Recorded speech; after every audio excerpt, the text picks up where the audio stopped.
মহাসমাবেশের সম্মানিত সভাপতি হযরত মুফতি সৈয়দ মোহাম্মদ রেজাউল করিম পীর সাহেব চরমোনাই এবং মঞ্চে উপবিষ্ট রয়েছেন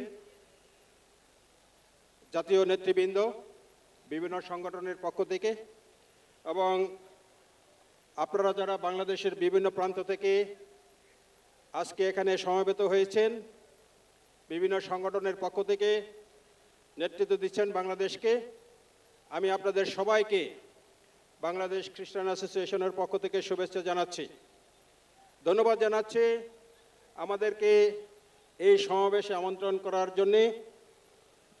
বাংলাদেশ একটি সম্প্রীতির দেশ। এই দেশে আমরা হিন্দু, মুসলিম, বৌদ্ধ, খ্রিস্টান, বাঙালি, আদিবাসী যুগ যুগ ধরে একসাথে বসবাস করে আছে এবং এই সংস্কৃতি পৃথিবীর অনেক দেশেই নেই, কিন্তু বাংলাদেশে আছে, সেটা আমরা সেই জন্য গর্ববোধ করি। এবং এই দেশ আউলিয়াদের দেশ। আউলিয়ারা যখন এসেছিল এই দেশে এই ধরনের শিক্ষা ওনারা আমাদেরকে দিয়েছেন এবং সেই শিক্ষা এখনও সেটা লালন পালন করা হচ্ছে। আমরা খুবই আনন্দিত যে ইসলামী আন্দোলন আজকের এই সমাবেশের আয়োজন করেছে। আপনাদের যে দাবি, সংস্কারের প্রশ্ন যেটা এসেছে, পিআর পদ্ধতি, আনুপাতিক হারে, জনসংখ্যার আনুপাতিক হারে পার্লামেন্টে বা সংসদে অংশগ্রহণ থাকবে, সম্ভব হলে সকল স্তরেই সেই সংখ্যানুপাতিক হার বজায় রাখা হবে এবং আমরা মনে করি এটা একটি অন্তর্ভুক্তিমূলক ব্যবস্থা হবে।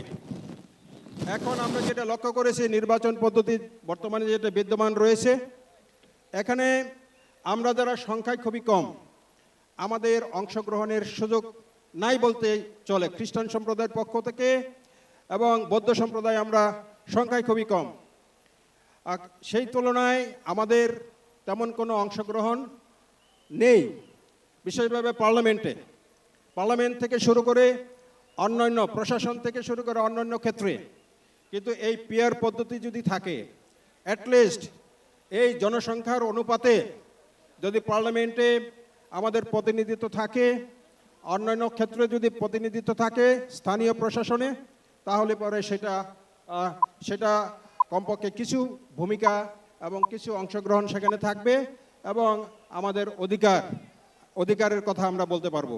আমি আমার বক্তব্য দীর্ঘায়িত করতে চাই না, আমি সাফল্য কামনা করি এবং আমাদের পীর সাহেবের যে নেতৃত্ব এবং সেই নেতৃত্বে বাংলাদেশ এগিয়ে যাবে এবং ইসলামী আন্দোলন বাংলাদেশে বিকশিত হবে, সেই আশাবাদ ব্যক্ত করে আপনাদের সবাইকে আবারও শুভেচ্ছা